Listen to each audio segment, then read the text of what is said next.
கோவில்ல இருந்து நேரா வீட்டுக்கு தான் வரீங்களா? ஆமா. இல்ல இல்ல இல்ல, வர்ற வழியில.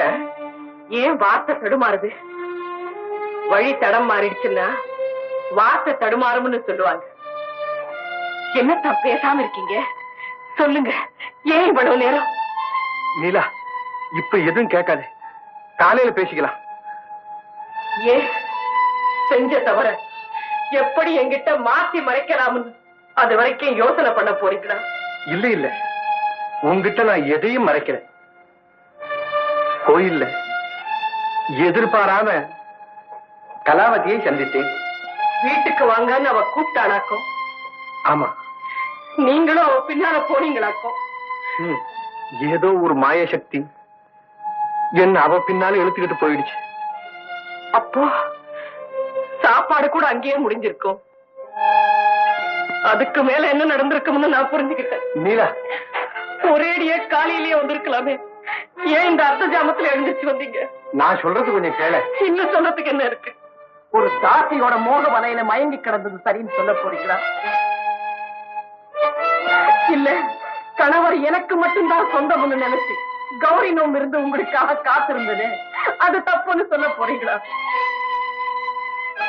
அடியார்களுக்கெல்லாம் நல்ல வழி காட்ட வேண்டிய நீங்களே இவ்வளவு பெரிய தப்பு செஞ்சதுக்கு அப்புறம் இனிமே பேச என்ன இருக்கு? அறியாம நடந்த தவறுக்கு மன்னிப்பே கிடையாதா? மன்னிக்கிறதுக்கோ தண்டிக்கிறதுக்கோ உங்களை விட நான் பெரியவ இல்ல. எனக்கே சொந்தமான நீங்க இன்னொருத்தி மேல ஆசை வச்சதுனால ஆத்திரப்பட்டு நான் பேசல. நம்ம சைவ ஒழுக்கத்துக்கே களங்கத்தை உண்டு பண்ணிட்டீங்களே, அதை யாரு மன்னிப்பாங்கன்னு நினைச்சுதான் நான் கதறேன். ஏதோ ஒரு சோதனை இப்படி என்ன கரப்படுத்திடுச்சு. இனிமே அப்படி நடக்காது. தயவு செய்து நடந்தது மறந்துடு. அன்னைக்கு கூட இப்படித்தான் சொன்னீங்க. ஒருத்தர் ஒரு தடவை பேச்சு மாறிட்டா அப்புறம் அந்த சத்தியத்துக்கு அர்த்தமே இருக்காது. சத்தம் போட்டு பேசாது. ஏ, வெக்கமா இருக்கா இல்ல பயமா இருக்கா? இந்த வெக்கமும் பயமும் உங்களுக்கு இருக்க வேண்டிய நேரத்துல இல்லாம போயிடுச்சு. ஆத்திரப்படாம நான் சொல்றதை கேட்டுட்டு அப்புறமா பேசி. என்ன தொடாதீங்க. என்னையா தொடக்கூடாதுன்னு சொல்ற? ஆமா, என்ன தொட உங்களுக்கு உரிமை இருந்தாலும் அதை நான் விரும்பல.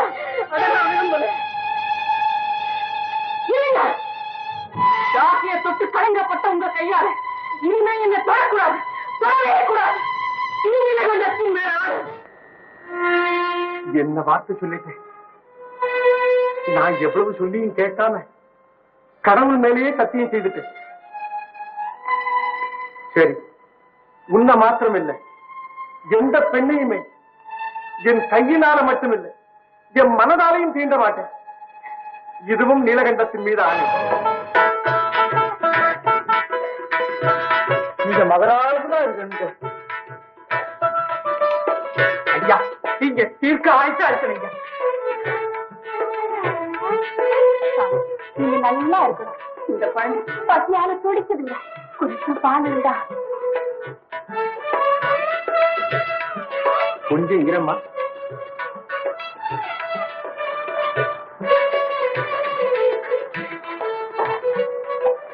அம்மா, நீங்க மகராசியா இருக்கணும். 16 பேருக்கு தேர்வாலும் வாழணும்.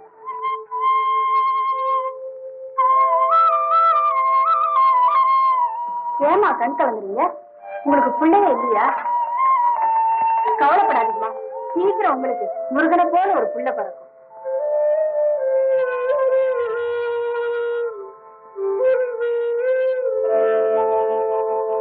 வணக்கம் சுவாமி.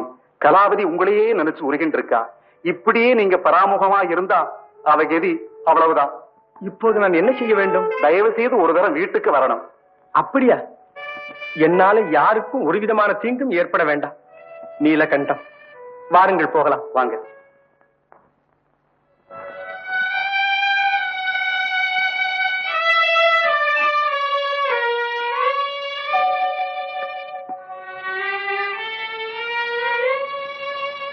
கலாவதி,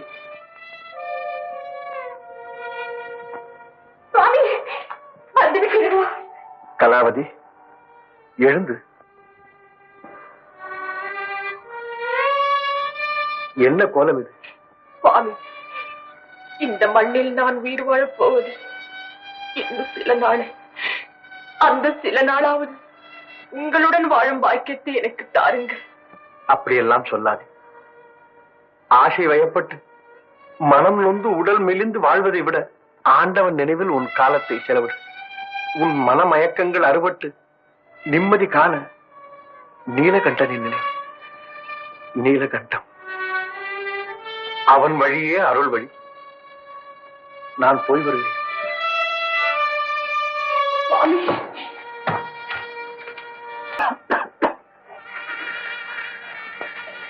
நீலகண்டம், என்னங்க, நான் போய் வைத்தியரை கூட்டிட்டு வரேங்க.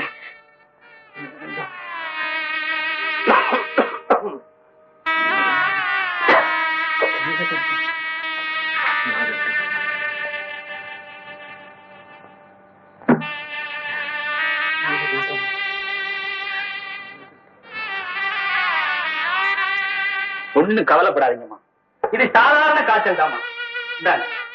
இந்த கட்டிய தாய்ப்பால்ல நல்லா உரைச்சு ஒரு நாளைக்கு 3 தடவை நெத்தியில 10 போடுங்க. இந்த பொடிய தேன்ல கலந்து உள்ளுக்கு சாப்பிட சொல்லுங்க. 2 நாள்ல குணமாயிடும். கவலைப்படாதீங்க.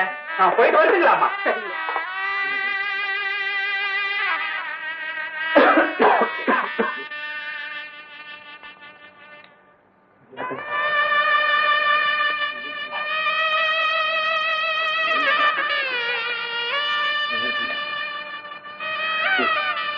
கடவுளே, இப்ப நான் என்ன செய்வேன்? என்னை இந்த இக்கட்டான நிலையில கொண்டு வந்து விட்டுட்டியே. ஆபத்து கொண்டு பாவம் இல்லை, மருந்த போட்டுடுறேன்.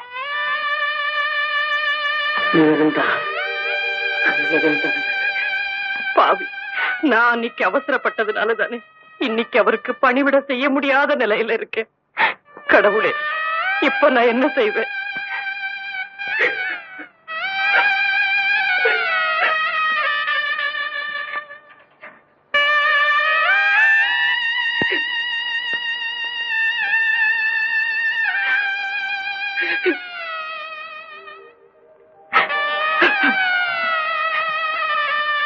நடராஜா, உன்னைத்தான் நம்புறேன். அவரை காப்பாற்ற வேண்டியது உன்னுடைய பொறுப்பு.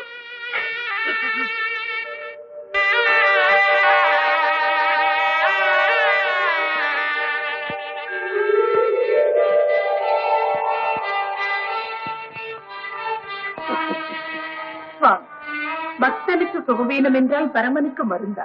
என்ன விந்தை இது? அப்படி அல்ல தேவி, பக்தனிடமிருந்து இப்படி அழைப்பு வந்திருக்கிறது.